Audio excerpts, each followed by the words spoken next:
Movie के starting scene में हमें एक बहुत ही फेमस कंपनी जिसका नाम अम्ब्रेला कॉर्पोरेशन होता है उसके बारे में पता चलता है। अम्ब्रेला कॉर्पोरेशन एक बहुत ही बड़ी और सक्सेसफुल कंपनी बन चुकी थी और इस सक्सेस के पीछे रीजन ये था कि अम्ब्रेला कॉर्पोरेशन मेडिसिन से ज्यादा वेपन बेचकर प्रॉफिट अर्न करती थी और ये बात कंपनी के सारे एम्प्लॉयज नहीं जानते थे, बल्कि सिर्फ हाई स्केल ऑफिसर्स ही इस बात को जानते थे। अब क्योंकि अम्ब्रेला कॉर्पोरेशन की बिल्डिंग काफी बड़ी थी तो उसे एक सिटी के नीचे बनाया गया था। फिर हम एक पर्सन को देखते हैं जो कि ग्रीन कलर की एंटीवायरस को चुरा रहा था और ये काम वो बहुत ही ध्यान से कर रहा था, लेकिन जाते जाते वो ब्लू कलर के वायरस को लैब में ही फेंक देता है। हवा की वजह से वायरस हर जगह पर फैल जाता है और वहीं पर एक आदमी जो कि जल्दबाजी में कहीं जा रहा था और जाते जाते वो एक आदमी से टकरा जाता है, लेकिन इसके बावजूद भी वो नहीं रुकता और बहुत सारे एम्प्लॉयज एक लिफ्ट में चले जाते हैं और थोड़ी देर के बाद वो लिफ्ट अपने आप ही बंद हो जाती है। लैब में यूज होने वाले डॉग्स जब उस वायरस की स्मेल को सूंघते हैं तो वो भौंकने लग जाते हैं और पूरे अपार्टमेंट में फायर अलार्म्स बजने लगते हैं और वहाँ पर पानी भी बारिश की तरह गिरने लगता है। एक फीमेल एम्प्लॉय कैमरे की तरफ देखकर किसी को ये बताने की कोशिश कर रही थी कि यहाँ पर कोई आग नहीं लगी है तो इस पानी को बंद कर दिया जाए, लेकिन फिर भी पानी बंद नहीं होता। एक दूसरा एम्प्लॉय आकर उसे बताता है कि ये पूरा अपार्टमेंट लॉक्ड हो गया है और हम सब यहीं फंस गए हैं।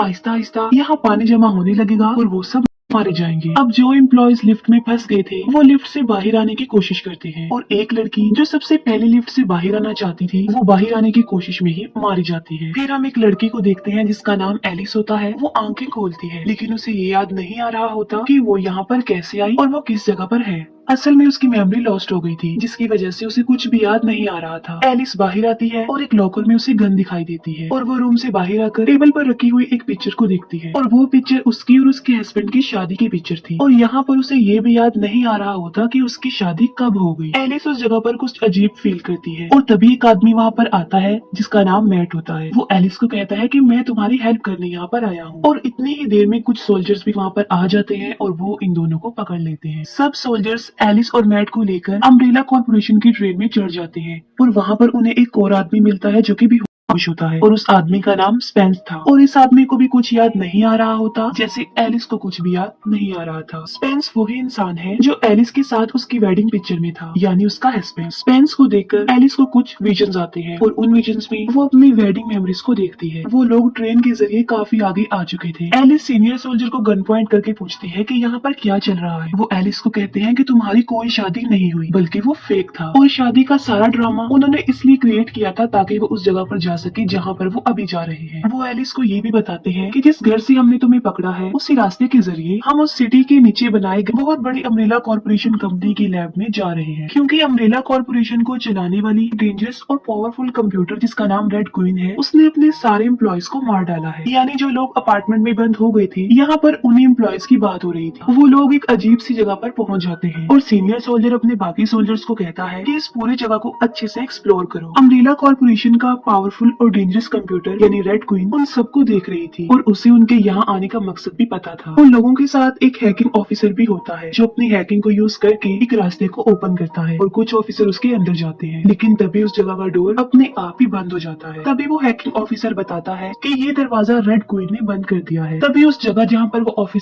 गए थे एक लेजर वेपन एक्टिवेट हो जाता है जिससे उनकी एक फीमेल सोल्जर का सर कट जाता है और वो मर जाती है। उस फीमेल सोल्जर को मरता हुआ एलिस भी देख लेती है और वो हैकिंग ऑफिसर को जल्दी से लेजर वेपन को ऑफ करने के लिए कहती है और इतनी ही देर में एक और ऑफिसर लेजर वेपन से मारा जाता है। सीनियर सोल्जर जो कि अभी भी जिंदा था, तब एलिस उससे कहती है कि वो जल्दी से लेजर वेपन को बंद करे क्योंकि एक एक करके सारे ऑफिसर्स मारे जा रहे थे। और फिर लेजर वेपन सीनियर ऑफिसर की तरफ बढ़ते हुए अपना डिजाइन चेंज कर लेता है और वो उसे ऐसा डिजाइन करके मारता है कि उसकी बॉडी के बहुत सारे टुकड़े हो जाते हैं। फिर वो हैकिंग ऑफिसर लेजर वेपन को बंद करने में कामयाब हो जाता है, लेकिन अब इसका कोई भी फायदा नहीं था क्योंकि बहुत सारे ऑफिसर्स मारे गए थे। वो हैकिंग ऑफिसर कहता है कि अब रेड क्वीन को ऑफ करना जरूरी हो गया है और फिर वो रेड क्वीन के रूम में जाते हैं और फिर उसे ऑफ करने की प्रोसीजर को स्टार्ट कर देते हैं और तभी रेड क्वीन इंसानी स्ट्रक्चर होलोग्राम में इनके सामने आती है और वो उन्हें वार्न करते हुए कहती है कि तुम मुझे बंद करने की गलती मत करो। अगर तुमने ऐसा कर दिया तो यहाँ की सारी लाइट्स ऑफ हो जाएंगी और वो यहीं पर फंस कर मर जाएंगे। एलिस रेड क्वीन से पूछती है कि तुमने कंपनी के सारे एम्प्लॉयज को क्यों मार डाला। तब रेड क्वीन जवाब देती है कि किसी ने उस कंपनी में ए वायरस को पूरी तरह फैला दिया था। वो बताती है कि वो वायरस इतना खतरनाक है कि वो पूरी दुनिया की पॉपुलेशन को डिस्ट्रॉय कर सकता है। वो कहती है कि इसीलिए मैंने कंपनी के सारे एम्प्लॉयज और उस वायरस को उस अपार्टमेंट में बंद कर दिया और जिससे वो सारे एम्प्लॉयज मारे गए। वो रेड क्वीन को बंद कर देते हैं और कंपनी की सारी डोर्स ओपन हो जाते हैं। दूसरी तरफ बाहर फीमेल ऑफिसर रेन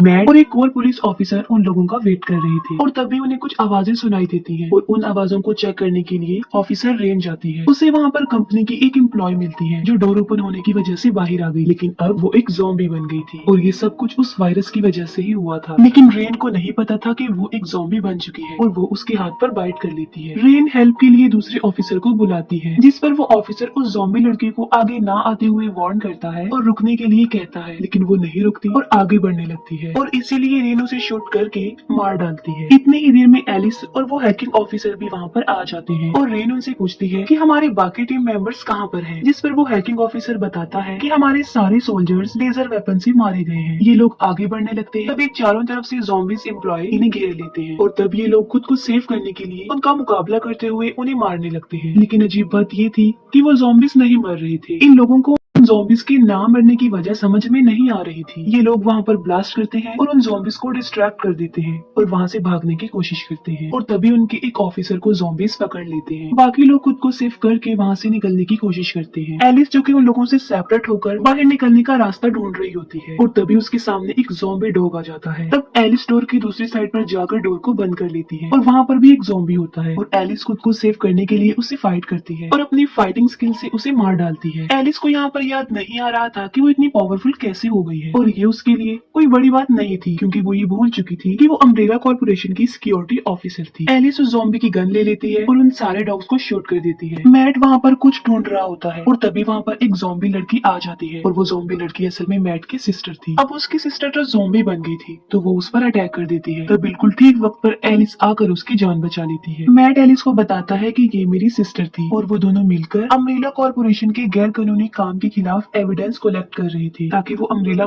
कॉर्पोरेशन के इस प्रोसीजर को आगे बढ़ने से रोके। वो कहता है कि इस काम में मेरी बहन का साथ यहाँ की एक सिक्योरिटी ऑफिसर दे रही थी, लेकिन फिर कुछ यूँ हुआ कि पूरी कंपनी में किसी ने वो टी वायरस फैला दिया, जिससे उसकी सिस्टर के साथ साथ सब एम्प्लॉयज ज़ॉम्बी में बदल गए। यहाँ पर मैट ये बात नहीं जानता था कि वो जिस सिक्योरिटी ऑफिसर की बात कर रहा है वो कोई और नहीं बल्कि एलिस ही है, जो कि इस काम में उसकी सिस्टर की हेल्प करने वाली थी। और यहाँ पर एलिस भी इस बात को हाइड रखती है कि वो उसकी सिस्टर को जानती थी। उन सबको चारों तरफ से ज़ॉम्बीज ने घेर लिया था और एलिस रेड क्वीन को ऑन करने का कहती है, क्योंकि एक वही थी जो उन्हें यहाँ से निकलने का सेफ रास्ता बता सकती थी। एलिस फिर रेड क्वीन को ऑन कर ही देती है और रेन रेड क्वीन से पूछती है कि ये ज़ॉम्बीज क्यों नहीं मरते, और रेड क्वीन उसे जवाब देती है कि ये ज़ॉम्बीज सर पर वार करने से मरते हैं, क्योंकि उन ज़ॉम्बीज की बॉडी में वो टी वायरस चला गया है जो कि बहुत पावरफुल है और जाहिर है वो उन ज़ॉम्बीज की बॉडी को भी पावर प्रोवाइड करता है और यही वजह है कि गोली लगने के बावजूद भी वो नहीं मरती। एलिस रेड क्वीन से यहाँ से बाहर जाने का रास्ता पूछती है। रेड क्वीन उसे कहती है कि मैं तुम्हें यहाँ से निकलने का रास्ता तो बता दूंगी, लेकिन मैं तुम्हारे उन साथियों को यहाँ से बाहर नहीं जाने दूंगी जो इन्फेक्टेड है। और रेड क्वीन उन्हें रास्ता बता देती है और वो रास्ता एक अंडरग्राउंड था और वो वहाँ से जाने लगते हैं, लेकिन वहाँ पर भी बहुत सारे ज़ॉम्बीज आ जाते हैं और वो उन सब पर अटैक कर देते हैं और इसमें वो हैकिंग ऑफिसर इन्फेक्टेड हो जाता है। बाकी लोग तो उस अंडरग्राउंड रास्ते को पार करने में कामयाब हो जाते हैं, लेकिन वो हैकिंग ऑफिसर उन ज़ॉम्बीज के बीच में फंस जाता है। तब एलिस रेन को कहती है कि वो हैकिंग ऑफिसर को सेव करने की कोशिश करे, लेकिन रेन से ठीक निशाना नहीं लगता। तब एलिस एक ही दफा में बहुत अच्छा निशाना लगाकर उस ऑफिसर को बचा लेती है। वो हैकिंग ऑफिसर फिर से फंस जाता है, लेकिन इस बार वो बाकी ऑफिसर्स को अपनी जान बचाकर वहाँ से जाने के लिए कहता है और ये लोग उसे वहीं पर छोड़कर आगे बढ़ जाते हैं। बाहर आकर एलिस को याद आता है कि उस टी वायरस का एंटीवायरस भी है, जिसे वो रेन को लगाकर उसकी जान बचा लेगी। ये सोचकर एलिस उस एंटीवायरस को ढूंढने लगती है, लेकिन वो उसे नहीं मिलता। लेकिन उसे ये बात यहाँ पर समझ नहीं आती कि एंटीवायरस को तो यहीं पर होना चाहिए, तो फिर वो यहाँ पर क्यों नहीं है। ये देखकर मैट एलिस से पूछता है कि तुम वायरस और एंटीवायरस के बारे में कैसे जानती हो। तब एलिस यहाँ पर वो राज खोल देती है। वो कहती है कि मैं ही वो सिक्योरिटी ऑफिसर हूँ जो वो एंटीवायरस चुराकर तुम्हारी सिस्टर को देने वाली थी, ताकि तुम और तुम्हारी सिस्टर अम्ब्रेला कॉर्पोरेशन की रियलिटी को दुनिया के सामने ला सको। तब स्पेंस को याद आता है कि वो ही वो चोर है जिसने एंटीवायरस चुराई थी और उस टी वायरस को पूरे लैब में फैला दिया था और जल्दबाजी में वो एक एम्प्लॉय से टकरा भी गया था और रुका भी नहीं था, लेकिन वो वहाँ से तो बचकर बाहर आ जाता है और ट्रेन में बेहोश हो जाता है और टेम्परेरी उसकी भी मेमोरी लॉस्ट हो गई थी। और ये वही वक्त था जब वो उन ऑफिसर्स को मिला था। ठीक उसी वक्त एलिस को भी पता चल जाता है कि स्पेंस ही वो आदमी है जिसने इस वायरस को चुराया था, लेकिन अब क्योंकि सिचुएशन बहुत ज्यादा खराब थी तो एलिस ने खुद को चेंज कर लिया और अब वो अच्छी बन गई और इसीलिए वो स्पेंस को रोकने के लिए कहती है और यही वजह है कि वो स्पेंस को रोकने का फैसला करती है। लेकिन स्पेंस अचानक से गन उठाकर उन्हें गन पॉइंट कर देता है। स्पेंस एलिस को उसके साथ चलने के लिए कहता है, जिस पर एलिस उसे मना कर देती है। देती है और तभी एक ज़ॉम्बी स्पेंस को काट लेती है और अब वो भी ज़ॉम्बी बन जाता है। स्पेंस उन लोगों को यहाँ पर लॉक करके ट्रेन की तरफ चला जाता है जहाँ पर वो एंटीवायरस रखा हुआ था। स्पेंस खुद को वो एंटीवायरस लगाने ही वाला होता है कि तभी वहाँ पर एक बहुत खौफनाक म्यूटेंट आ जाता है और ये म्यूटेंट अम्ब्रेला कॉर्पोरेशन ने ही बनाया था, जो कि एक बहुत ही ज्यादा खतरनाक म्यूटेंट था क्योंकि वो इंसानों का खून पीता था और जितना ज्यादा वो इंसानों का खून पीता था वो उतना ज्यादा पावरफुल बन जाता था। ये म्यूटेंट स्पेंस को मारकर उन तीनों के पीछे पड़ जाता है। एलिस रेड क्वीन से रिक्वेस्ट करती है कि दरवाजे को ओपन करे और प्लीज वो हमारी हेल्प करे। तब रेड क्वीन कहती है कि तुम लोगों के साथ रेन है